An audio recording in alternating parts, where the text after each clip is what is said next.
इस तरीके से ईरान ने पलटवार किया है, इसका अंदाजा ना तो इजराइल को था ना अमेरिका को। अब क्या यह सोचा जा रहा है खासतौर से अमेरिका की तरफ से, जो फॉरएवर वॉर कभी नहीं चाहता, कि जल्द से जल्द वो ये रायता समेटे? लेकिन क्या ये इतना आसान होगा? क्या वो विकल्प जो सोचे हैं ट्रंप ने उस पर अमल करना उसके लिए आसान होगा? वो बताऊंगा आपको, लेकिन पहले दिखाता हूं आज की वो अपडेट्स, आज की वो इंफॉर्मेशन जो आपको इस पूरे मामले में इनसाइट्स देने का काम करेंगे। ईरान वॉर से अभी का बहुत बड़ा अपडेट आपके सामने रख रहा हूं। ईरान ने इजराइल पर हमले की नई वेव शुरू की। पूरे सेंट्रल इजराइल में बज रहे हैं सायरन। ये वो जगह हैं जो इस समय आपके स्क्रीन पर दिखाई दे रही हैं।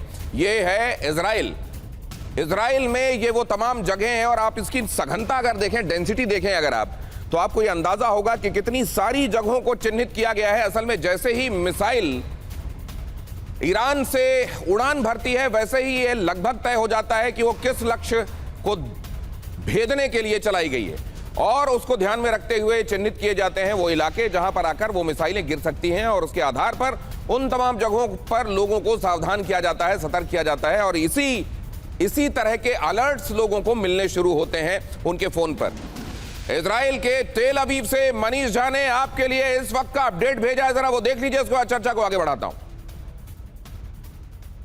इस वक्त हम तेल अवीव में मौजूद हैं और अभी अभी ईरान से मिसाइल के आने का यहाँ पर अलर्ट आया है, और आप देखिए इस वक्त जो कुछ ही मिनट पहले तक यहाँ तेल अवीव के बीच पर काफ़ी संख्या में लोग थे, अचानक ही अलर्ट आने के बाद तुरंत ही सब बीच से या सड़क से या फिर दूसरी जगह से यहाँ से निकलकर सुरक्षित बंकर की तरफ जा रहे हैं। रोहित जरा सा दिखाइए, देखिए ये सारे लोग जो कि बीच पर मौजूद थे वहाँ से वो खाली करके और सब अब सुरक्षित जगहों की ओर जा रहे हैं। और यहाँ से आप देखिए इस तरफ का भी हिस्सा दिखाइए जरा रोहित, आप देखिए कि फिर चाहे वो पुलिस पर्सनल हो, सिक्योरिटी पर्सनल्स हो या दूसरे लोग बाएं साइड में रोहित और दिखाइए, देखिए सारे लोग आपको एक डायरेक्शन में जाते हुए दिखेंगे, और ये सब इस जो ऊंची बिल्डिंग है, इस ऊंची बिल्डिंग के नीचे में जो यहाँ पर बंकर बना हुआ है उसमें जाते हुए साफ तौर पर दिखाई देंगे। यहाँ इजरायली डिफेंस फोर्सेस की तरफ से एक अलर्ट आता है, और उस अलर्ट के बाद लोग तुरंत ही यहाँ से बंकर में जाने की कोशिश करते हैं। और ये बंकर जो है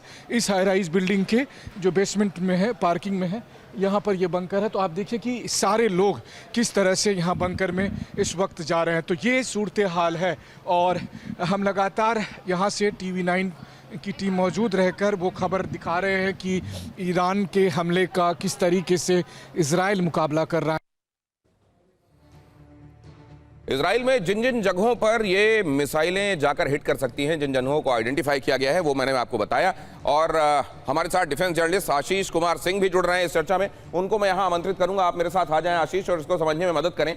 मुझे तो समझ में आ रहा है ये इजराइल का मध्य और उत्तर वाला हिस्सा है जहां पर ये हमले होते हुए दिखाई दे रहे हैं, और इसको भी यहाँ पर डिनोट किया गया है इस तरीके से। अगर आशीष आप ये बता सकें, और खास तौर से ये जब डिफरेंट फेजेस में, ये अब कहा जा रहा है कि 45 के आसपास हो रहे हैं ये फेजेस, जिसमें अभी तक मिसाइलें 28 तारीख के बाद से मारी गई हैं जी, ये फेजेस कैसे तय किए जा रहे होंगे, खासतौर से तब जब ये कहा जा रहा है कि मोज़ेक डॉक्ट्रिन को फॉलो किया जा रहा है? देखिए दिनेश जी, जब एक वेव निकलती है ना, जब पूरी तरह से ईरान की तरफ से या फिर हिजबुल्लाह की तरफ से जब एक पूरी वेव एक साथ मिसाइल की निकलती है, तो उसे वेव 1 कहा जाता है, जो कि 28 के बाद शुरू हो गई थी, और अब वो सिलसिला 40 के पार जा चुका है, जो एग्जैक्ट नंबर आपने कहा। जहां तक ये बात इन तस्वीरों की, ये एग्जैक्ट तस्वीरें हैं, दर्शकों को पूरे पर्सपेक्टिव के लिए बता दूं, ये एग्जैक्ट वो हमने तस्वीर दिखाई है जो कि अगर आप इजराइल में हो इस समय, तो आपके मोबाइल पर एग्जैक्टली इस तरह की ये 2 तस्वीरें आपको दिखाई देंगी। जो दिनेश जी के पास में तस्वीरें हैं, वो ये लोकेशन दिखा रही है, जो कि पिन लोकेशन होती है कि यहां पर आके मिसाइलें गिर सकती हैं। यानी कि अगर आप वहां पर हैं तो फिर आप अलर्ट हो जाइए, आप तुरंत बंकर के अंदर चले जाइए। एक सिमिलर रिपोर्ट मनीष ने वहां से दी, और ये पूरा इलाका, ये पूरे इलाके को ये चिन्हित करता है। जैसे ही ईरान या फिर हिजबुल्लाह की तरफ से जब मिसाइल्स निकलती हैं, तो ट्रैजेक्टरी के जरिए एक अंदाजा लगा लिया जाता है कि कहां पर ये आके मिसाइल या फिर उसके स्प्लिंटर्स गिर सकते हैं, और इसलिए इस पूरे एरिया को 2 अलग अलग मैप्स में दिखाया जाता है कि ताकि अगर वहां पर कोई है तुरंत शेल्टर लीजिए। एग्जैक्टली माय पॉइंट, मैं आपसे यही जानना चाहता हूं कि तब जबकि कहा जा रहा है कि असल में लीडरशिप जिस तरीके से एलिमिनेट की गई वन आफ्टर अनदर, वहां पर असल में अब मोज़ैक डॉक्ट्रिन है, हर एक जगह पर ये स्वतंत्र यूनिट के तौर पर काम कर रहे हैं। तो सिनर्जी कैसे होती होगी इस नई वेव के लिए? अगर एक साथ ये मिसाइलों का बारात छोड़ा जाता है एक बार में, तो फिर ये सिनर्जी कैसी होती होगी? आपके पास आऊंगा तो समझूंगा, लेकिन उससे पहले तेहरान में थोड़ी देर पहले बड़ा हमला हुआ है।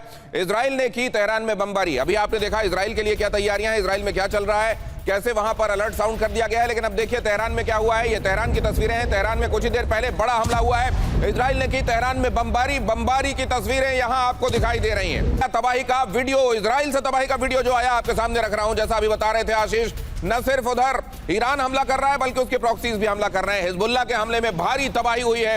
इजराइल के काबरी में हिजबुल्लाह का हमला, हिजबुल्लाह ने मिसाइलें दागी और हिजबुल्लाह के मिसाइलों के दागे जाने के बाद वहां के हालात ये घर बता रहे हैं आपको।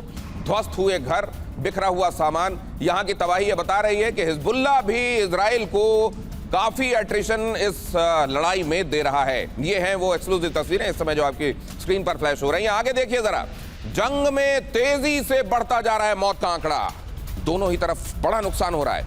यूनाइटेड स्टेट्स इजराइल हमले में अब तक 1444 लोगों की मौत ईरान से रिपोर्ट की जा रही है। हमले में यह बताया जा रहा है कि ईरान में 18,000 से ज्यादा लोग घायल हैं, 18,551 टू बी प्रिसाइज, जो अभी सरकारी आंकड़े बता रहे हैं। ईरानी स्वास्थ्य मंत्री ने इस बारे में अपडेट दिया और बताया कि इतने लोग घायल हैं, इतने लोग, और ये सिर्फ ईरान का आंकड़ा है। अगर मिडिल ईस्ट का आंकड़ा ले लें, इजराइल का आंकड़ा ले लें, ये बहुत बड़ी तबाही अभी तक हो चुकी है। ईरान का जो आंकड़ा है, जो आधिकारिक आंकड़ा है, जाहिर है वो कम होगा उससे जो कि विभीषिका वहां हुई है। 1444 लोगों की मौत, 18,551 लोग जख्मी हुए हैं।